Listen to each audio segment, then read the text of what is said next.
Hello बच्चों, स्वागत है। उसने कहा था ऑब्जेक्टिव। जी हाँ दोस्तों, यह पूरे सेशन बहुत ही महत्वपूर्ण होने वाली है, इसलिए आप इसे पूरा देखिएगा। बच्चों, अगर उसने कहा था जिसका लेखक चंद्र शर्मा गुलेरी जी हैं, अगर आप उनका जीवन परिचय उसने कहा था कहानी जो है इसका पूरा एक्सप्लेनेशन आप लोग देखना चाहते हैं तो मैं डिस्क्रिप्शन में लिंक दे दिया हूँ, वहाँ से आप आसानी से देख सकते हैं। 1 नंबर प्रश्न क्या कहा था, कहानी कब प्रकाशित हुई?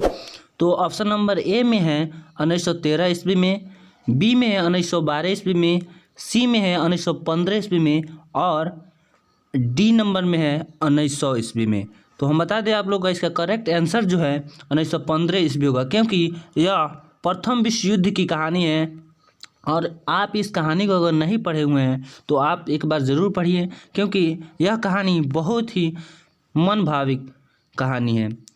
इससे आप पढ़कर आप अंदाज़ा लगा सकते हैं एक सैनिक का जीवन और एक संघर्ष कैसी होती है, इसके बारे में आप बिल्कुल समझ सकते हैं। क्वेश्चन नंबर 4 पर चलते हैं। अब 3 का करेक्ट आंसर जो है ऑप्शन नंबर सी होगा।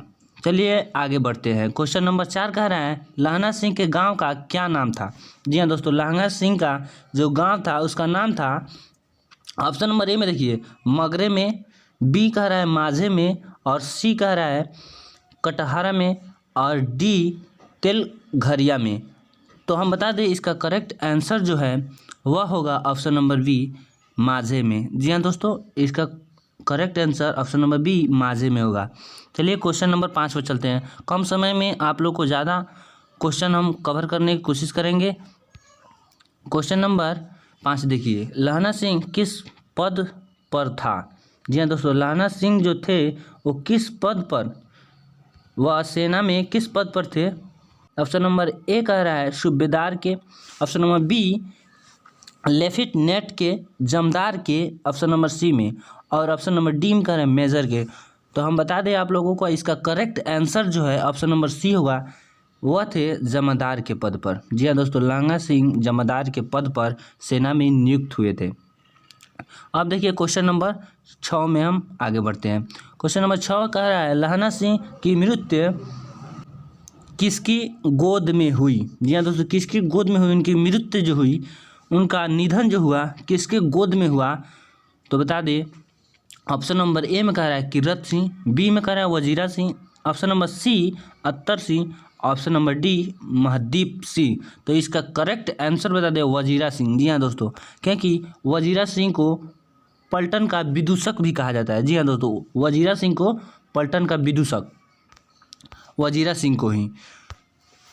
क्वेश्चन नंबर 7 क्या कह रहा है पलटन का विदूषक कौन था? जी हाँ दोस्तों, अभी हम आपको बताए हैं क्वेश्चन नंबर 6 में पलटन का विदूषक जो था वह वजीरा सिंह था, और यहाँ पे वह प्रश्न आ भी गया, यानी कि आप लोग समझ सकते हैं यह क्वेश्चन बिल्कुल वेरी वेरी इम्पोर्टेंट है, क्योंकि यह प्रीवियस ईयर में पूछा जा चुका है और इस साल भी पूछने की पूरी उम्मीद है। इसका करेक्ट आंसर जो है वजीरा सिंह, यानी option number C. Question number 8 में चलते हैं। क्या कह रहा है अब सूबेदार हजारा सिंह के लड़के का नाम क्या था? ये दोस्तों आप लोग बता सकते हैं सूबेदार हजारा सिंह जो था, ऑप्शन नंबर बी नहीं होगा क्योंकि महासिंह है। ऑप्शन नंबर ए में कह रहा है बोधा सिंह। जी हाँ दोस्तों, जो सूबेदार हजारा सिंह थे उनके बेटा का नाम बोधा सिंह था, जो सेना में नियुक्त था, और सूबेदार से भी सेना में ही नियुक्त थे। और ये क्वेश्चन नंबर 9 क्या कह रहा है? 9 कह रहा है भारतीय सिपाहियों का किसके साथ संघर्ष हुआ था? किसके साथ? तुर्कों के साथ कि फ्रांसीसियों के साथ कि अंग्रेजों के साथ कि जर्मनी वालों के साथ? तो हम बता दें आप लोगों को इसका करेक्ट आंसर जो है वह जर्मनी के साथ, क्योंकि जो भारतीय सिपाही थे वे जर्मनी के साथ, जर्मनी के सिपाहियों से लड़ रहे थे। इसका करेक्ट आंसर जो है ऑप्शन नंबर डी होगा। जी हाँ दोस्तों, option number D. Question number 10, German lieutenant को किसने मार गिराया? किसने मार गिराया था? तो पूरे कहानी का नायक जो है लहना सिंह है। तो हम बता दें आप लोगों का से पूरे कहानी यानी उसने कहा था जो कहानी है इसका नायक पूछे आप लोग बताइएगा से लहना सिंह। तो इस कहानी का सबसे बड़ा नायक, सबसे बड़ा खलनायक यही था, लहना सिंह। तो इसका करेक्ट ऑप्शन जो है ऑप्शन नंबर सी होगा, लहना सिंह। अब ये क्वेश्चन नंबर 11 पर चलते हैं। क्वेश्चन नंबर 11 क्या कर रहा है, सिख राइफल के जमादार लहना सिंह नंबर क्या था। जी हाँ दोस्तों, जब लहना सिंह का मृत्यु हो गया तो वह किस नाम से जाना जाता, तो नंबर 77। जी हाँ दोस्तों, नंबर 77 के राइफल के नाम से जाना जाने लगा। देखिए क्वेश्चन नंबर 12 पर चलते हैं। सरकार ने सूबेदार को ज़मीन कहाँ दी थी। जी हाँ दोस्तों, ऑप्शन नंबर ए कह रहा है संजलपुर में, अलाउलपुर में, जलालपुर में, लालपुर में। तो इसका करेक्ट ऑप्शन जो है ऑप्शन नंबर डी, लालपुर में। जी हाँ दोस्तों, लालपुर, क्योंकि सरकार ने सूबेदार को वहीं ज़मीन दिया था, लालपुर में। क्वेश्चन नंबर 13 पर चलते हैं, क्या कह रहा है क्वेश्चन। क्वेश्चन नंबर 13 का है कौन सी कहानी चंद्र शर्मा गुलेरी की लिखी हुई नहीं है। तो हम आप लोग को बता दें इसका सही करेक्ट ऑप्शन जो है ऑप्शन नंबर डी होगा, क्योंकि कफन जो कि चंद्र शर्मा गुलेरी जी के द्वारा नहीं लिखा गया है, यह सही होगा। और बाकी सबका ये भी लिखा गया है, ये भी लिखा गया है उन्हीं के द्वारा, ये भी लिखा गया है किनके द्वारा, तो चंद्र शर्मा गुलेरी के द्वारा, चंद्र शर्मा गुलेरी के द्वारा यह लिखा गया है। क्वेश्चन नंबर 14 पर चलते हैं। क्वेश्चन नंबर 14 अब क्या कर रहा है, क्वेश्चन नंबर 14 में है गुलेरी जी किस गांव के मूल निवासी थे। जी हाँ दोस्तों, किस गांव के थे वो, तो गुलेर, गुलेर उनके गांव का नाम था और वहीं के निवासी थे, गुलेर के। तो बताया गया है गुलेर। जी हाँ दोस्तों, इसका करेक्ट ऑप्शन जो है ऑप्शन नंबर बी होगा। क्वेश्चन नंबर 15 पर चलते हैं। कम टाइम में आप लोग को ज़्यादा प्रश्न हल करवाने की पूरी मेहनत है और आप लोग इस सेशन को जरूर शेयर कीजिएगा और दोस्तों में अपना बताइएगा, क्योंकि यह वैसे ऑब्जेक्टिव हैं जो कि प्रीवियस ईयर में पूछे जा चुके हैं और उम्मीद है कि इस साल भी पूछे जाएंगे। क्वेश्चन नंबर 15 में है कछुआ धर्म किसका निबंध है। तो ऑप्शन नंबर बी में है गुलाब राय का, शांति प्रिय द्विवेदी का, महावीर प्रसाद द्विवेदी का, और ऑप्शन नंबर डी में है चंद्र शर्मा गुलेरी का। तो कछुआ धर्म जो है वह शांति प्रिय द्विवेदी का ही है, क्योंकि कछुआ धर्म वहीं ने लिखा था। जी हाँ दोस्तों, शांति प्रिय द्विवेदी, इन्हीं के द्वारा कछुआ धर्म लिखा गया था। ऑप्शन नंबर डी नहीं होगा, क्योंकि चंद्र शर्मा गुलेरी उसके राइटर नहीं है। क्वेश्चन नंबर 15 में चलते हैं। क्वेश्चन नंबर 15 का है कौन सा निबंध गुलेर जी रचित नहीं है, यानी गुलेरी जी के द्वारा रचित नहीं है। ऑप्शन नंबर बी देखते हैं। ऑप्शन नंबर ए में पहले देखते हैं क्या है, देवना प्रिय। देवना प्रिय जो है वह गुलेरी जी के द्वारा लिखा हुआ है। मजदूरी और प्रेम, मजदूरी और प्रेम उनके द्वारा नहीं लिखा गया है। पुरानी हिंदी इन्हीं के द्वारा लिखा गया है। अमेरसी मोही कुठाव, ये भी इन्हीं के द्वारा लिखा गया, यानी ऑप्शन नंबर इसका बी करेक्ट आंसर होगा, option number B. Question number 17 में देखते हैं क्या है, कुड़माई का क्या अर्थ होता है। तो आप लोग देहाती भाषा में जानते होंगे कि इनका कुड़माई का अर्थ बस एक ही होता है, वही होता है मंगनी। जी हाँ दोस्तों, कुड़माई उसी को कहा जाता है। तो आप लोग ऐसे ऐसे प्रश्न को देखकर घबराइएगा मत, क्योंकि बहुत से प्रश्न आपके जीवन से, आपके रहने और सहने की वहीं से लिया गया है, या कुड़माई का सीधे अर्थ पूछ दिया, वहीं आप लोग के बोर्ड एग्जाम में आए तो आप लोग जरूर फोड़ के आइएगा इसको। देखिए क्वेश्चन नंबर 18 में क्या कर रहा है, बोधा कौन था। जी हाँ दोस्तों, जो बोधा था वह कौन था, प्रश्न दे दिया। ऑप्शन में देखते हैं क्या कह रहा है, हजारा सिंह का भाई था। ऑप्शन नंबर बी में कह रहा है लहना सिंह का भाई था, वजीरा सिंह का भाई था, सूबेदार हजारा सिंह का बेटा था।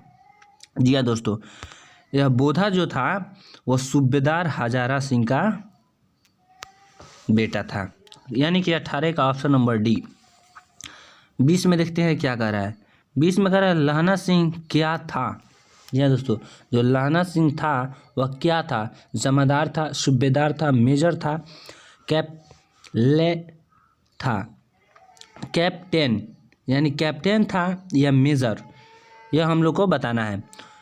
तो इसका करेक्ट जो ऑप्शन होगा वह ऑप्शन नंबर ए यानी जमादार। लहना सिंह जो था वह जमादार के पद पर नियुक्त हुआ था। चंद्र शर्मा गुलेरी की कहानी कौन सी है? कौन सी है? ऑप्शन नंबर ए में कह रहा है जूठन। यह नहीं होगा, क्योंकि जूठन जो है ओम प्रकाश वाल्मीकि जी के द्वारा लिखा गया है, जो कि आप लोग को आगे पढ़ना है। और बी नंबर में है रोज। जी हाँ दोस्तों, रोज भी अगे जी के द्वारा लिखा गया है, जिसका पूरा नाम सचिनानंद हीरानंद वत्साय अगे होता है। ये भी इनके द्वारा नहीं लिखा गया। उसने कहा था। जी हाँ दोस्तों, यह कहानी जो है यह चंद्र शर्मा गुलेरी जी के द्वारा लिखा गया है। और तिरिच उदय प्रकाश के द्वारा लिखा गया है। ऑप्शन नंबर डी में जो है वह नहीं होगा, क्योंकि ये भी नहीं होगा और रोज भी नहीं होगा और तिरिच, क्योंकि यही होगा, क्योंकि यही जो है चंद्र शर्मा गुलेरी जी के द्वारा लिखित है। अब देखिए क्वेश्चन नंबर, हम चलते हैं क्वेश्चन नंबर 21 पर। कछुआ धर्म किसकी कृति है? जी हाँ दोस्तों, कछुआ धर्म जो है वह किसने लिखा है यह बताना है। प्रताप नारायण मिश्र द्वारा भी यह नहीं लिखा गया है। ऑप्शन नंबर डी जो है यही करेक्ट होगा, क्योंकि चंद्र शर्मा गुलेरी इन्हीं के द्वारा लिखा गया है। क्वेश्चन नंबर 22 पर चलते हैं। क्वेश्चन नंबर 22 का पुरानी हिंदी रचना है किनकी? रामचंद्र शुक्ल की। ऑप्शन नंबर बी में है हजारी प्रसाद द्विवेदी की। ऑप्शन नंबर सी में है नमवर सिंह की। ऑप्शन नंबर डी में है चंद्र शर्मा गुलेरी जी की। जी हाँ दोस्तों, हम आप लोग को बता दें, से पुरानी हिंदी जो है इसकी रचयिता है चंद्र शर्मा गुलेरी। जी हाँ दोस्तों, चंद्र शर्मा गुलेरी यही इनके राइटर हैं। अब देखिए क्वेश्चन नंबर 23। उसने कहा था कहानी में किस शहर का चित्रण किया गया? दोस्तों, आप लोग अगर पूरे कहानी और चंद्र शर्मा गुलेरी जी का जीवन परिचय अगर आप लोग नहीं देखे हैं तो प्लीज़ आप लोग उसे ज़रूर देखिए, क्योंकि उसे आप लोग देखिएगा तो ऑब्जेक्टिव और सब्जेक्टिव वहाँ से बिल्कुल क्लियर हो जाएगा। क्योंकि चैप्टर आप लोग पूरा पढ़िएगा और उस वीडियो को पूरा देखिएगा, क्योंकि उसी से आपका ऑब्जेक्टिव सब्जेक्टिव बनता है। अगर बिहार बोर्ड कहीं से भी प्रश्न उठाए तो नहीं छूटेगा, क्योंकि चैप्टर एक्सप्लेनेशन बहुत ही मायने रखता है पूरे स्कोर करने में। देखिए क्वेश्चन नंबर 23 का, उसने कहा था कहानी में किस शहर का चित्रण है? तो हम बता दें, इस पूरे से कहानी में चित्रण किया गया है अमृतसर का। लुधियाना का नहीं है, जयपुर का नहीं है, लखनऊ बिल्कुल नहीं है, इसमें अमृतसर का चित्रण किया गया है, जहाँ पे वह छोटे से थे लहना सिंह उस वक्त की बात, और सूबेदारनी थी उन जो छोटे थी, उनका मिलन अमृतसर बाज़ार में ही होता है। आप लोग उस कहानी को ज़रूर पढ़िए, क्योंकि उसमें बहुत ही मस्त बातें बताई गई है। एक प्यार की बलिदान क्या होती है इसके बारे में वहाँ पे पूरे डिटेल में बताया गया है। आप लोग उसे एक बार ज़रूर देखें और अपने दोस्तों में इस सेशन को आप लोग ज़रूर शेयर कीजिएगा, क्योंकि इस सब कहानी और ऑब्जेक्टिव सीधे आप लोग को बोर्ड एग्ज़ाम में देखने को मिलेगा। क्योंकि आप लोग सब्जेक्टिव जब लिखने जाइएगा तो कहानी पढ़े रहिएगा तो लिखने में बिल्कुल आसानी होगी। क्वेश्चन नंबर 24 क्या कह रहा है? उसने कहा था कहानी में किस शहर का चित्रण है? अभी क्वेश्चन आया भी था अमृतसर का, यह 2 बार टाइप हो गया है। क्वेश्चन नंबर 25 में चल रहे हैं। क्वेश्चन नंबर 25 कह रहा है लहना सिंह के गांव का क्या नाम था? जी हाँ दोस्तों, लहना सिंह के जो गांव का नाम था वह था माझे, और लड़की के गांव का जो नाम था यानी सूबेदारनी की वह था मगरे। मगरे में लड़की रहती थी और माझे में लड़का यानी लहना सिंह। तो इसका करेक्ट आंसर जो है माझे हो जाएगा, क्योंकि लहना सिंह वहीं पे रहता था माझे में, यानी option number B. Question number 26 में देखते हैं क्या है। लहना सिंह किस पद पर था? जी हाँ दोस्तों, किस पद पर वह नियुक्त था? तो बता दें आप लोग को, इसका करेक्ट जो आंसर होगा ऑप्शन नंबर सी होगा, क्योंकि लहना सिंह जमादार के पद पर था, वह सूबेदार के पद पर नहीं था, मेजर के पद पर भी नहीं था और लेफ्टिनेंट के पद पर भी नहीं था। अब क्वेश्चन नंबर 27 में लहना सिंह की मृत्यु किसकी गोद में हुई? जी हाँ दोस्तों, किसकी गोद में हुई इसके बारे में बताना है। तो उनका मृत्यु हुआ था वह वजीरा सिंह के गोद में हुआ था, क्योंकि कीरत सिंह उनके भाई थे और उनके भाई के गोद में मरना चाहते थे। लास्ट आप पैराग्राफ 5 में पढ़िएगा तो इनके बारे में वहाँ पे डिटेल में बताया गया है। से लहना सिंह तो कीरत सिंह के गोद में मरने वाले थे, वह कह रहे थे कीरत सिंह पानी पिला दो, लेकिन वजीरा सिंह कुछ सोच समझ कर कहा हाँ मैं कीरत ही हूँ, लेकिन वह हकीकत में वजीरा सिंह था और वह सभी बातों को समझ रहा था। क्वेश्चन नंबर 28 में देखते हैं क्या है। अब क्वेश्चन नंबर 28 में पलटन का विदूषक कौन था? तो वजीरा सिंह। जी हाँ दोस्तों, यह भी प्रश्न 2 बार आ गया। वजीरा सिंह पलटन का विदूषक था। क्वेश्चन नंबर 29 में देखते हैं क्या है। सूबेदार हजारा सिंह के लड़के का नाम क्या था? बोधा सिंह, महा सिंह, कीरत सिंह और जगधारी सिंह। तो इसका करेक्ट ऑप्शन जो है ऑप्शन नंबर ए सही है, क्योंकि सूबेदार हजारा सिंह के लड़के का नाम जो था वह था बोधा सिंह। क्वेश्चन नंबर 30 में देखते हैं, लास्ट प्रश्न है भारतीय सिपाहियों का किसके साथ संघर्ष हुआ था? यह दोस्तों किसके साथ संघर्ष हुआ था? तो ऑप्शन नंबर इसमें डी होगा, जर्मनी के साथ। जी हाँ दोस्तों, यह जर्मनी के साथ लड़ाई कर रहे थे, युद्ध कर रहे थे जर्मनी के साथ। देखिए, अब इस पीडीएफ को आप लोग लेना चाहते हैं तो आप ज़रूर हमारे व्हाट्सएप चैनल जो है उसे आप फॉलो करें, उसे आप ज्वाइन करें और ज्वाइन करने के बाद आप लोग को वहां से आसानी से यह पीडीएफ उपलब्ध हो जाएगी और वहां से आप इस पीडीएफ को लेकर आप याद कर सकते हैं। आप हमारे चैनल को ज़रूर सब्सक्राइब करके रखिए और बेल आइकन के घंटी को ज़रूर प्रेस कर लीजिएगा, क्योंकि आने वाले next video. Thank you watching this video.